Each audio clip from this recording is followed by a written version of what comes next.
você que está aí com a gente nos canais da Multiprosa, da CDL BH. Mais uma vez a gente aqui com elas e tal, mulheres do ISD. Amo o dia de gravar, até contei a hora que eu tava vindo pra cá, o dia que tem gravação de podcast é o dia que a gente aprende, inspira, divide, compartilha, e isso é tão especial que eu espero que esteja chegando. Assine o nosso canal, tá aqui o endereço, porque é muito importante a gente ter essa troca. E hoje, mais uma vez, eu, claro, né, lendo os currículos, porque as pessoas que vêm aqui, elas têm currículos enormes. Mas antes de eu contar o currículo da Lília, eu tenho que contar como que a gente se conheceu. Me apresentaram uma pessoa de uma revista com um nome super parecido. E eu falei, gente, ela tá no meu grupo de um curso que a gente vai contar aqui que tá fazendo. E não era a Lília. Pensa bem, Jade, imagina minha cara a hora que eu vi que não era a Lília, mas que a Lília era a pessoa que deveria estar aqui com a gente hoje. Então a gente deu risada. Boas coincidências da vida, né? Exatamente. Ficou feliz de saber que a gente ia se encontrar aqui. A Lília Ribas, ela é jornalista formada pela UFMG, com pós-graduação em gestão de informação na PUC e sócia da BH Press desde 2006. Ela é especialista em sustentabilidade, SD, gestão de processo, projeto e de crise. Imagina o tanto que a gente tem de assunto, né? Ela coleciona curso em normas, em frameworks de SD, é instrutora do programa certificado de GRI, multiplicadora do Sistema B, onde a gente se conheceu, né? Também estamos lá juntas, né? Fazendo mais uma formação. E na BH Press, ela é responsável pela gestão de contas de clientes de grande porte e se coloca ao lado de clientes no dia a dia, na gestão de projetos, na consultoria de ESG, solução de problemas. Gente, como a gente tem assunto em comum. Seja bem-vinda.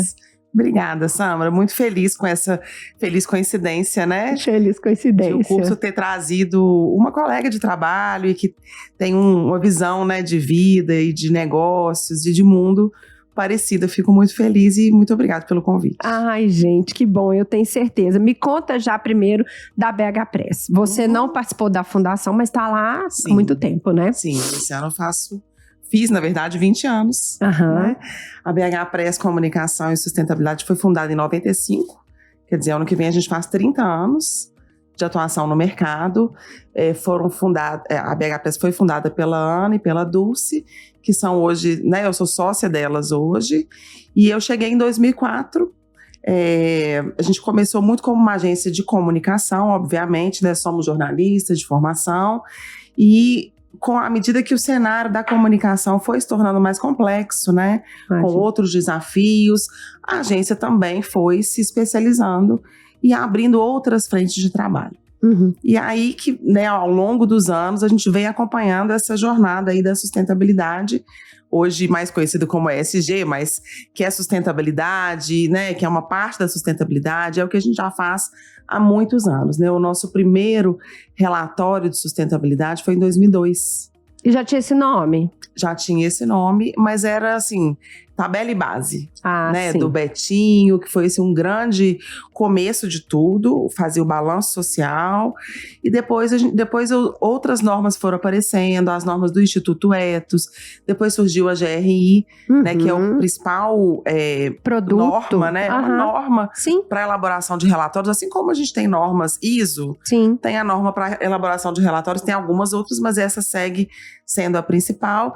E de lá para cá a gente vem se enveredando assim, muito nessa frente de sustentabilidade, não só para relatórios, né, para essa prestação de contas, mas também para consultoria, ESG, alinhamento de indicadores, aos ODS, a Agenda 2030, uma estratégia de comunicação e sustentabilidade. Então esse é o nosso cenário de prestação de serviços, né, de negócios.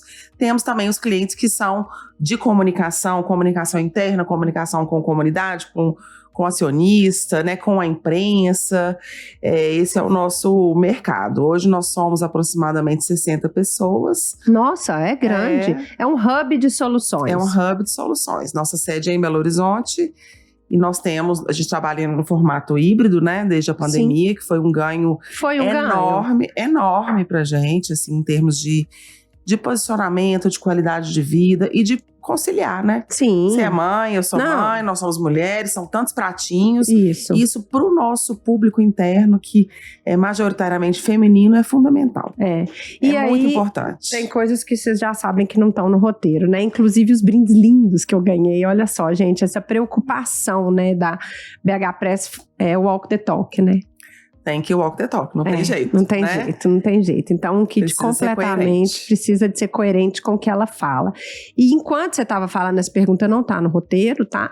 Enquanto você estava falando das empresas, dos indicadores, eu não quero falar de greenwash, mas a pergunta vai vir de trás para frente. Como é que isso é representado, pensando assim, no mercado, né? Na cobrança do mercado, assim, de empresa que tem, o número de empresas que tem ações na bolsa, que me fala disso, como que isso vamos falar do greenwash, mas do green tudo, né?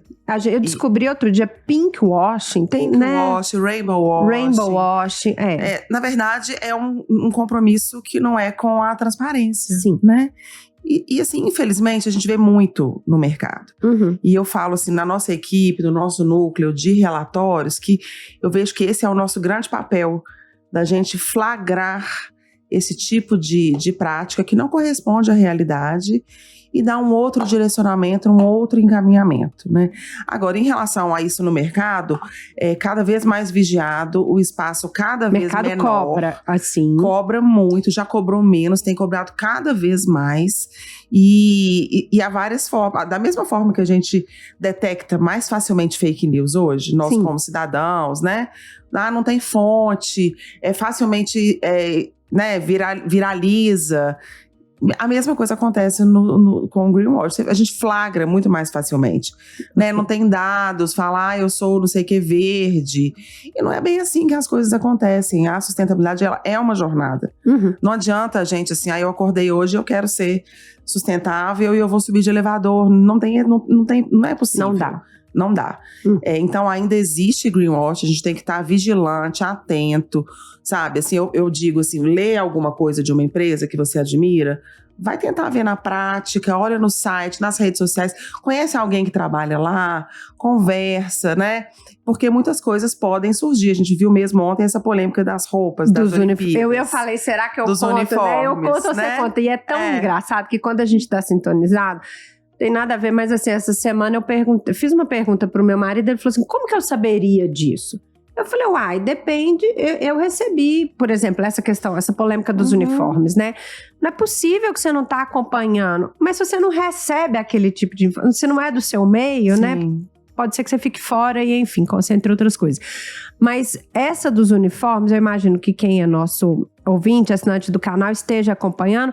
Uma polêmica que, assim, eu vou pegar só a jaqueta, né? Falar que a jaqueta é 100% reciclável, só você vê da foto ruim aquele jeans, você sabe que não tem condição daquela cor, né? Assim, não minimamente não é possível. Né? Então, esse é um tipo de informação que a gente já desconfia de cara.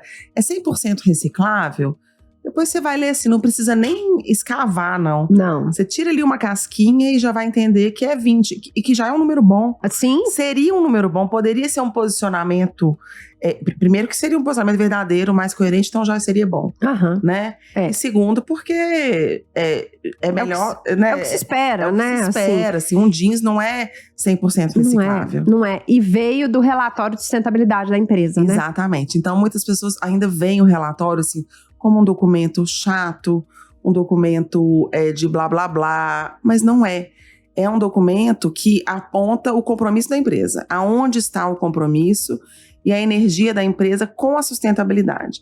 E os números estão lá, né? Os números não mentem, eles estão lá e a gente, eu encaro muito os relatórios como um instrumento de gestão, porque se você escreve lá que é 20%, você vai ter toda uma organização trabalhando para que seja mais, né?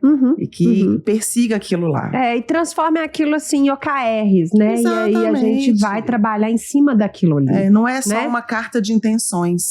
Mas, eu quero ser 100%. Tá bom, mas como é que a gente tá? Isso é possível? Como que é a sua cadeia?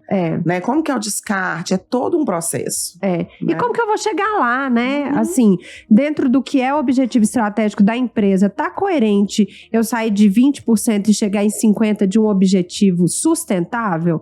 Se a empresa está indo num caminho que duvidoso, né? Então alguém tá no lugar errado. E voltando nos uniformes, assim, né? A pessoa que estava ali não está mais, né? Também, eu não sei. A diretora de sustentabilidade foi desligada. Isso. E, curiosamente, a de estilo não. Porque a grande crítica dos uniformes foi, assim, Partiu do estilo, né? Partiu do estilo, né? E aí, só fechando um pouquinho dos relatórios… Tá.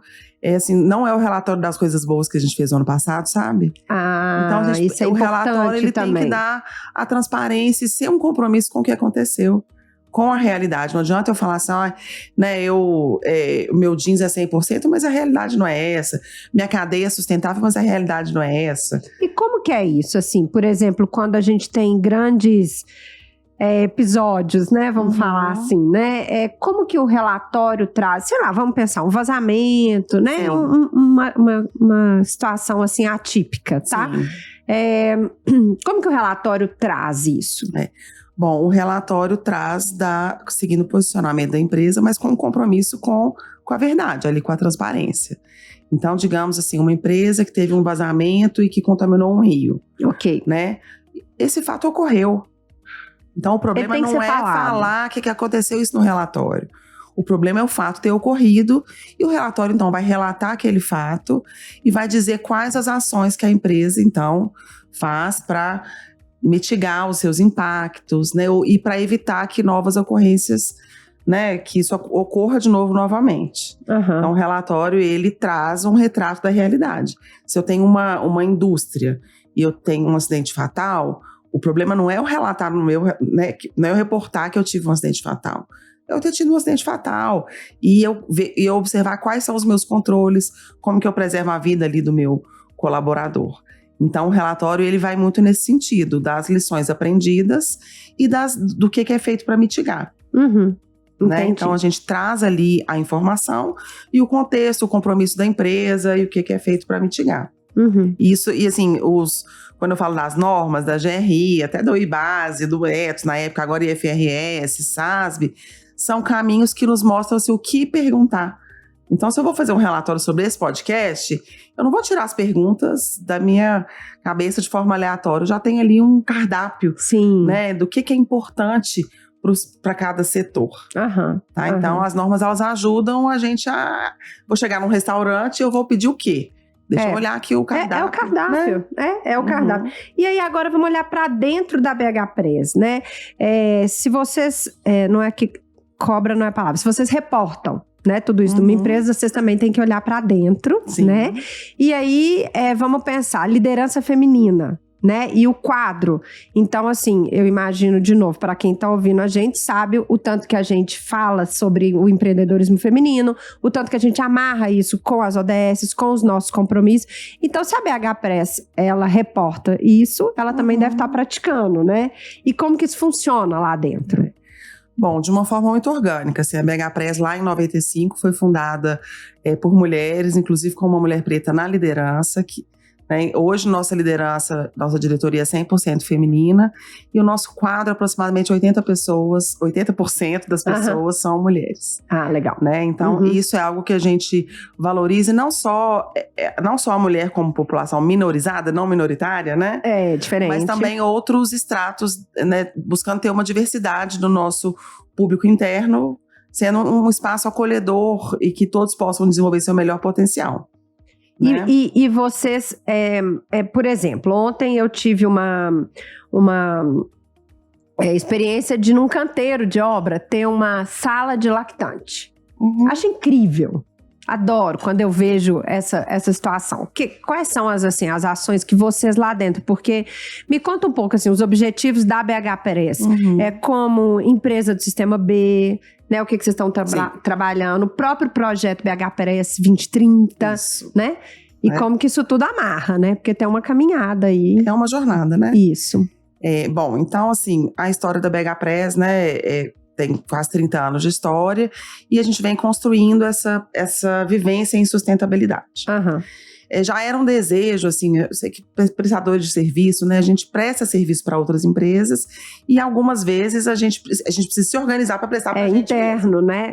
É aquela história assim, eu também quero isso para mim. Eu preciso trabalhar para mim, né? Então a gente já tem, assim, muitas práticas né, considerando aí o perfil do nosso público, dos nossos clientes, mas a gente já havia esse desejo. No ano passado, eu e a Dulce, né, minha sócia, a gente teve a oportunidade de fazer uma expedição à Amazônia. Então foi em outubro do ano passado, a gente foi uma experiência incrível. Imagino. Com a Academia Amazônia Ensine, a ABERJ, com outros colegas, e nós vivenciamos ali muitas populações ribeirinhas, a gente ficou numa comunidade a 4 horas de navegação no Rio Negro. Então foi uma experiência assim, muito impactante de virada de chave. Eu já ia falar transformadora, sabe? Imagino. E ver tudo isso, a gente foi no auge da seca, sabe aquelas imagens que viralizaram nos jornais, nas redes sociais, a gente viu essas imagens. A gente viu ali… Viveu isso aí. A gente viu o Rio Negro seco, um filete de água, sabe? E voltamos muito impactadas e assim, gente, aí resolvemos antecipar, então, o lançamento desse projeto e lançamos lá na Amazônia, nas margens do Rio Negro, legal. O BH Press 2030, muito impactado pela situação do mundo, pela resiliência das comunidades tradicionais. É chamado. É um chamado. É chamado, é muito impressionante. Eu tive uma virada assim também. Sim. E então, a gente fala, eu não posso ficar aqui. Exatamente. Então nós lançamos o BH Press 2030, que é o nosso projeto que vai nos levar a ser uma empresa B, que é uma empresa melhor assim, para as pessoas, para o planeta, né, para o futuro, para o presente e para o futuro. E com isso a gente tem um plano de ação, né? Lembrando que é uma jornada. Como que a gente está nesse plano de ação? A gente fez a nossa adesão ao Pacto Global. Então a gente está num processo de alinhamento das nossas metas, dos nossos objetivos aos objetivos do desenvolvimento sustentável, que são os ODS da ONU, né? A gente, nessa trajetória também, a gente contratou uma parceria, uma parceria mesmo em diversidade. Então, a gente fez um censo interno de diversidade, a gente iniciamos um processo de letramento interno, vagas preferenciais e afirmativas, para que a gente possa ter um público interno que seja mais diverso, cada vez mais diverso. E como que o público… Gente, tinha nada disso, tá? Só pra vocês entenderem o tanto que a gente foi e voltou. É muito engraçado isso. Porque eu começo a ler sobre a empresa, né? Da pessoa que eu vou conversar e tudo. E fala assim, esse caminho aqui vai ser legal. Mas quando a gente começa… Eu não sei a resposta. Então, quando as respostas vêm, a gente entende, né? Que tem um outro caminho maior e mais legal pra gente falar. Então, eu fico imaginando assim, nessa jornada de vocês, assim, as pessoas que estão ali dentro, como que elas estão recebendo isso, assim. Porque quando, igual essa história que eu contei, né? Lá no canteiro de obra, você pensa no meio de um mato, assim, danado, um lugar para lactante. Que bom! Porque eu sou lactante, e mesmo que eu não seja, se eu tô com um bebê pequeno, então tinha as fotinhos das mães com os bebês, sabe? Um sofazinho, não tinha nada, mas humanizado, acima de tudo. Né? Um acolhimento. E aí já é difícil. Os nomes das mães com as crianças, né? Aí eu agora não sou lactante, mas eu sentei ali e falei, é coisa boa eu estar aqui. Né? Eu me senti assim, realmente acolhida ali. Então eu fico imaginando assim, e muitos dos nossos ouvintes também que têm empresas menores, né? Como é que é possível fazer isso? Como que as pessoas recebem isso ali dentro, né? Bom, primeiro é que a gente precisa caminhar. Não tem jeito. Todos nós, tanto no âmbito assim, pessoal, como cidadãos, como empresas, como grandes organizações, como governos, como país, a gente vai ter que caminhar, porque o mundo é só esse. A gente não tem outro mundo para viver. E talvez a pandemia ajudou, né? Enxergar, assim. Talvez não, a pandemia ajudou em nada, mas os eventos climáticos extremos, né? Que a gente vem vivenciando. Então, assim, o mundo é um só. Então, a gente precisa caminhar, né? A nossa experiência é que a gente vê que as pessoas recebem bem. Elas valorizam, né? O ano passado mesmo… a gente foi dessa experiência, mas depois a gente também proporcionou uma viagem a uma pessoa da empresa. A gente fez um sorteio lá na nossa festa de fim de ano. Então, o nosso colega foi também, né, para a Amazônia e vivenciou tudo aquilo que a gente viveu lá. E a receptividade é muito positiva. A gente ouve, por exemplo, não foi uma nem duas, assim, várias vezes, como que é bom trabalhar numa empresa que a liderança é feminina, como é bom ver, né, lideranças femininas, mulheres fortes que estão ali à frente de um negócio. E assim, a gente procura valorizar isso na nossa cultura, no nosso ambiente, né, de trabalho, porque na sociedade nós temos muitas dificuldades. As mulheres enfrentam muitas dificuldades ainda. Não é um lugar menor, né? Mas é dificuldade. Exatamente. Assim, a gente estava conversando aqui antes, gente, as crianças de férias, né? Tá caótico. De férias escolares. E assim, tá os pratinhos para equilibrar. Pratinhos né? estão todos aí, estão né? todos, e a gente precisa entender, assim, que nosso lugar é também no lugar do poder. Super. É também no lugar da representatividade. Super. Então, quando eu falo que somos uma população, apesar de sermos maioria na população, minorizados, porque ainda não tem muitas mulheres em posição de representatividade, né? E quando não a gente tem. vê... E aí, assim, caberia outro podcast, mas você vai entender o que eu vou te falar. Essa semana eu vi uma palestra e realmente eu chamei a pessoa e falei assim, eu preciso de você, assim, porque eu quero trazê-la aqui, porque a gente tem que falar sobre isso. Ninguém falou isso com a gente que botou isso dentro da nossa cabeça, não é assim? Que eu não posso ocupar esse espaço? Quem enfiou isso na cabeça de tantas mulheres, né? Aí que eu acho que é algo assim coletivo e estrutural, né? Uma coisa que vem de anos, né? De uma construção, do patriarcado, estamos inseridas nesse contexto. Exatamente. Né? Alguém pôs isso, gente, não precisa. A gente tá aí. Eu penso assim, se você tem capacidade de gerar um filho, você tem capacidade de conquistar o mundo. Porque aquilo é um milagre dentro de você, né? Pois é, então... Mas como que você vira essa chave, né? Então a gente procura valorizar isso. Então, a gente tanto já ouviu de pessoas da nossa equipe, quanto de parceiros e também de clientes. Recentemente mesmo, a gente participava de uma concorrência e depois, no resultado, a gente ganhou aquele projeto, né? E a pessoa que nos contratou falou, olha, um dos pontos que pesou na contratação foi você ser uma agência liderada por mulheres, com representatividade no quadro, né, na equipe, e isso faz diferença para a nossa estratégia também. Que legal. Né, de ter um futuro mais inclusivo e melhor para todos. Esse sentimento, esse feedback deve ser aquele sentimento assim, é isso. A gente fala, poxa, é bom, né, porque isso não é nada... É algo muito orgânico, é algo de como a gente nasceu e de como a gente funciona, de como a gente opera, né? E de que essa virada de chave fazia sentido, faz sentido no que vocês estão buscando. E é uma evolução, né? Uma evolução de como a gente foi criado, de como a gente vem evoluindo, de como a gente vem traçando, como a gente vem caminhando nessa jornada.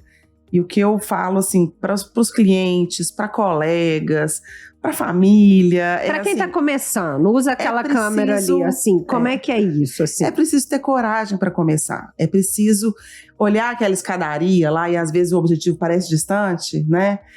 E é preciso falar, eu preciso dar o primeiro, o segundo, o terceiro passo, às vezes eu vou dar um atrás, às vezes eu vou precisar dar um atrás para andar dois à frente, né? Eu vou precisar de levar mais pessoas comigo. E essa trajetória, essa jornada, a gente precisa enfrentar e ela precisa acontecer. Então a gente precisa fazer isso na nossa vida pessoal, né? Então quando a gente toma as nossas decisões de consumo, né? Onde que eu vou comprar minha roupa? Eu vou comprar num fast fashion? Eu vou comprar, por exemplo, esse vestido aqui. Acho que a Marcela já até veio aqui, da Liberties. Veio! Que é das mulheres. Que então, assim, a linda. moda com impacto. É isso aí. Né? Os acessórios são de brechó. É isso. Mas é porque é algo assim que a gente muda a nossa escolha de vida, as nossas escolhas de compra. Né? De posicionamento. A gente vai... Eu ando com esse copinho aí, por exemplo, na minha bolsa. É isso. Se eu vou num lugar e eu tenho um copinho de plástico, aqui não, né? Um copo de vidro. Então são pequenas, desde as pequenas escolhas que nós aqui como cidadãos, que a gente faz no nosso dia a dia, até as grandes decisões de grandes empresas e de grandes corporações, né? E tem passos à frente, passos atrás, mas a gente precisa caminhar. Não tem outro jeito, não tem outro mundo, gente. O mundo é esse. Não tem planeta B, já falei tanto. Não tem lá fora. Não tem lá fora e o lixo. Outro dia, estudando com as crianças, né? O plástico demora 450 anos, estava lá escrito para decompor. E aí, então todo o plástico que nasceu ainda está vivo? me perguntou. Eu falei, tá vivo. É. Porque me perguntou o que era decompor. Eu falei, é morrer, embora. Assim, né? Sim. Tentei traduzir, assim, né? Uhum. É. Ué, então todos estão vivos até hoje. Eu falei, pelo amor de Deus, assim, né? É isso. Então o plástico que lá atrás, né? Você usou pra feira, qualquer coisa aí. Então, incomoda tanto, porque a gente vai, ele não vai. Então, as nossas escolhas, elas falam disso. Falam. E também impulsionar nosso papel como comunicadores, como consultores, impulsionar mudanças, ainda que num nível menor. Isso, né? Isso eu falo muito. Então, impulsionar as mudanças, cobrar dos nossos representantes, dos nossos dirigentes, né? Cobrar que todos tenham melhores condições de vida. Então, isso faz parte do que a gente pode fazer, mas o que as grandes empresas, os governos, os estados podem fazer é tomar as decisões pensando no presente e no futuro também. Perfeito. Né? Em todos. Ai, que aula, né, Jade? Adorei. A Jade fica aqui, a gente aprende um tanto junto.